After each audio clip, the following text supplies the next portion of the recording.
మీ ఇంట్లో తులసి కోట ఉందా? అయితే ఈ నియమాలు ఖచ్చితంగా తెలుసుకోండి. అందరికీ నమస్కారం. హిందూ సాంప్రదాయం ప్రకారం ప్రతి ఇల్లు ఒక దేవాలయంగా మారాలంటే ఆ ఇంటి వాకిట్లో పచ్చని తులసి కోట ఖచ్చితంగా ఉండాల్సిందే. ఎందుకంటే తులసి మొక్క కేవలం ఒక సాధారణ మొక్క కాదు. అది సాక్షాత్తు శ్రీ మహాలక్ష్మికి మరియు ముక్కోటి దేవతలకు నివాస స్థానం. సాక్షాత్తు దైవ స్వరూపమైన తులసి కోటను ఇంట్లో పెట్టుకోవడం ఎంత పుణ్యమో, దానికి సంబంధించిన నియమాలు పాటించకపోతే అంతే పాపం చుట్టుకుంటుంది.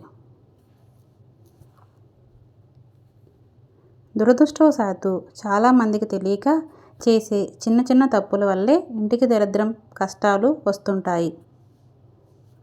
మరి ఆ కష్టాలు రాకుండా ఉండాలంటే తులసి కోట దగ్గర ఎలాంటి దీపం వెలిగించాలి?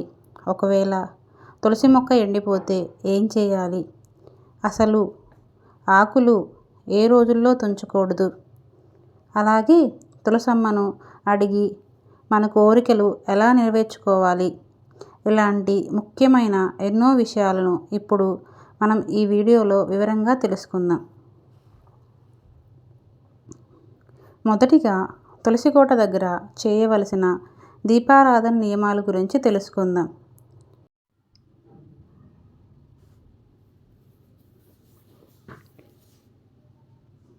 పరిశుభ్రతతో తులసి కోట దగ్గర దీపం వెలిగించడం వల్ల అనంతమైన పుణ్యఫలం లభిస్తుంది అని మనందరికీ తెలిసిందే.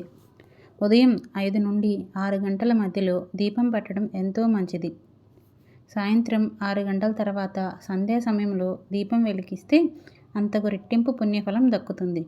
కానీ చాలామంది కేవలం ఉదయాన్నే హడావిడిగా నీళ్లు పోసి దండం పెట్టుకొని ఊరుకుంటారు. తులసి కోట దగ్గర ఎప్పుడూ వెలుగుగా ఉండేలా చూసుకోవాలి. ఒకవేళ చీకటిగా ఉంటే ఆ ఇంట్లో లక్ష్మీ కటాక్షం లోపిస్తుంది. అలాంటప్పుడు దీపం పెట్టే విషయంలో కూడా ఒక చిన్న నియమం పాటించాలి. దీపాన్ని నేరుగా మట్టిలో కానీ నేల మీద కానీ ఎప్పుడు పెట్టకూడదు. దీపాన్ని ఒక తమలపాకు లేదా ఒక చిన్న పళ్ళెం ఉంచి దాని మీద ప్రమిద పెట్టి వెలిగించాలి. ఆ దీపం యొక్క జ్యోతి ఎప్పుడూ తూర్పు లేదా ఉత్తరం వైపు చూస్తున్నట్టుగా ఉండాలి. కానీ పొరపాటున కూడా దక్షిణ దిశగా వెలిగించకూడదు. దీపారాధనతో పాటు చాలామంది కర్పూరం వెలిగించి తులసమ్మకు హారతి ఇస్తుంటారు.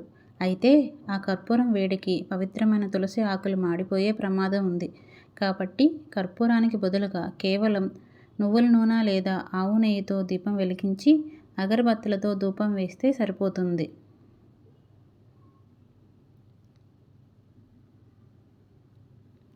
తులసి కోటని ఎప్పుడూ తూర్పు, ఉత్తరం లేదా ఈశాన్య దిశల్లోనే ప్రతిష్ఠించుకోవాలి. కానీ పడమర, దక్షిణ దిశల్లో ఎట్టి పరిస్థితుల్లోనూ ఉంచకూడదు.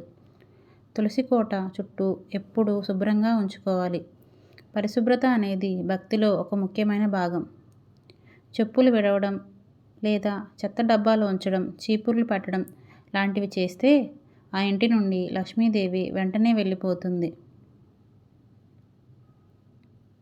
పరిశుభ్రమైన ప్రదేశంలో ప్రార్థన చేయడం మనసుకు కూడా ప్రశాంతతను ఇస్తుంది. శుభ్రత గురించి మాట్లాడుకుంటున్నాం కాబట్టి ముఖ్యంగా మహిళలు పాటించాల్సిన కొన్ని నియమాలు కూడా తెలుసుకోవాలి.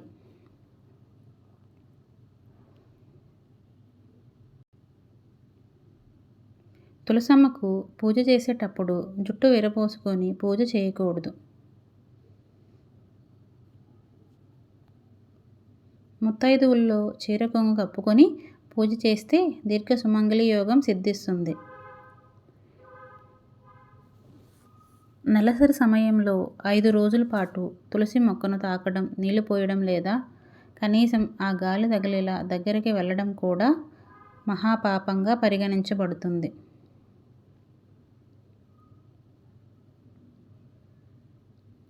పూజ చేసే సమయంలో తులసి కోటకు ప్రదక్షిణలు చేసేటప్పుడు ఓం నమో నారాయణ అనే మంత్రాన్ని జపిస్తూ కనీసం 3 లేదా 5 ప్రదక్షిణలు చేయడం శ్రేయస్కరం.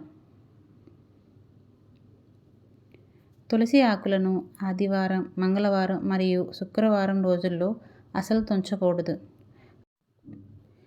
ఆదివారం నాడు తులసి మొక్కను కనీసం తాకకూడదు. సూర్యాస్తమయం తర్వాత తులసీమాత నిద్రిస్తుందని భావిస్తారు. కాబట్టి రాత్రి వేళల్లో తులసి ఆకులు అస్సలు కోయకూడదు. నిత్యం పసుపు కుంకుమలు పెట్టి పూజించే ప్రధాన తులసి కోట నుండి పూజకు ఆకులు తుంచకూడదు. దేవుడి పూజ కోసం విడిగా మరొక కుండీలో తులసి మొక్కను పెంచుకోవడం ఉత్తమం.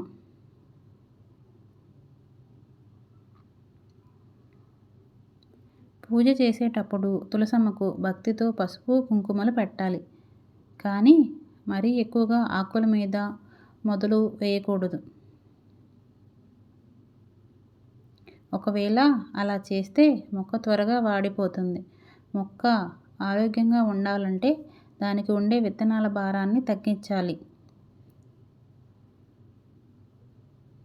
తులసి మొక్కకు విత్తనాలు ఎక్కువగా భారంగా ఉంటే అమ్మవారు కష్టపడుతుందని పురాణాలు చెబుతున్నాయి.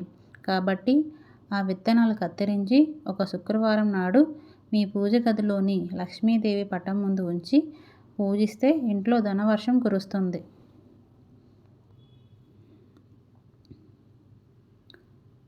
ఇలా తులసీమాత ఆరాధనతో మీ జీవితంలో ఎలాంటి కష్టాలు ఉన్నా వాటిని సులభంగా తొలగించుకోవచ్చు. కింద రాలిపోయిన 5 తులసి ఆకులు తీసుకొని పసుపు వస్త్రంలో మూటగట్టి మీ బీరువాలో పెట్టుకుంటే డబ్బుకి ఇక లోటు ఉండదు.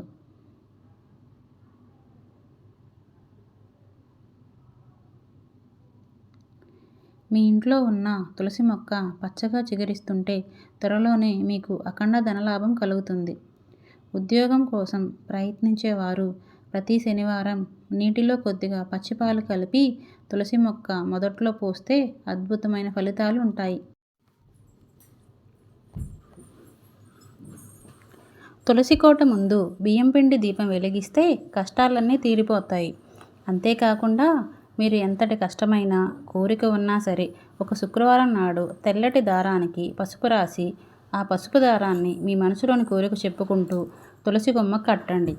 అలా కట్టిన దారం వల్ల ఖచ్చితంగా కోరిక నెరవేరుతుంది.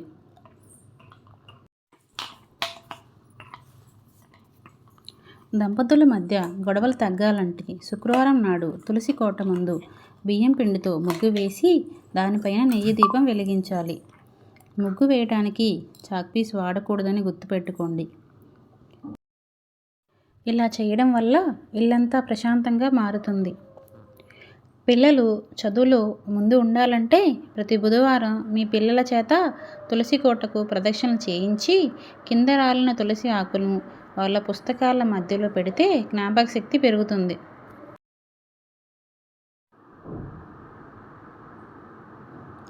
తులసి మొక్క ఎండిపోతే అది చెడు సంకేతంగా భావిస్తారు. దానిని చెత్తలో వేయకూడదు. బదులుగా పారుతున్న నదిలో కలపాలి.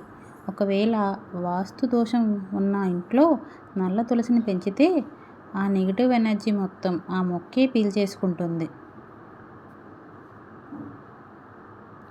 పూజలు లేదా వ్రతాలు చేసేటప్పుడు పసుపు గణపతిని తయారు చేస్తాం. ఆ పసుపు గణపతిని పూజ పూర్తయ్యాక కొంతమంది తీసుకొచ్చి తులసి కోటలో పెడుతుంటారు. కానీ ఇది చాలా తప్పు. ఎందుకంటే తులసి కోటలో ఏ మొక్కలు కానీ వస్తువులు కానీ ఉంచకూడదు. శుక్రవారం నాడు తులసి మొక్కను ఇంటికి తెచ్చుకోవడం అత్యంత శుభప్రదం. ప్రతిరోజు స్నానం చేసిన తర్వాత కొద్దిగా తులసి మట్టిని నుదుటిన ధరిస్తే అదృష్టం వరిస్తుంది. తులసి మొక్కకు హాని కలిగించకండి. అవసరమైనన్ని ఆకులను మాత్రమే తీసుకోండి. కుటుంబ సభ్యులతో కలిసి ప్రార్థించే అలవాటు పెంచుకోండి. ప్రకృతిని ప్రేమించండి. సాంప్రదాయాలను అర్థం చేసుకొని పాటించండి. ఈ వీడియో మీకు ఉపయోగకరంగా అనిపించి ఉంటే దయచేసి లైక్ చేయండి. మీ కుటుంబ సభ్యులు మరియు స్నేహితులతో షేర్ చేయండి. ఇలాంటి ఆధ్యాత్మిక సాంప్రదాయ మరియు ధార్మిక విషయాలపై మరిన్ని వీడియో కోసం మా ఛానల్ను సబ్స్క్రైబ్ చేయండి. బెల్ ఐకాన్ నొక్కడం మర్చిపోవద్దు.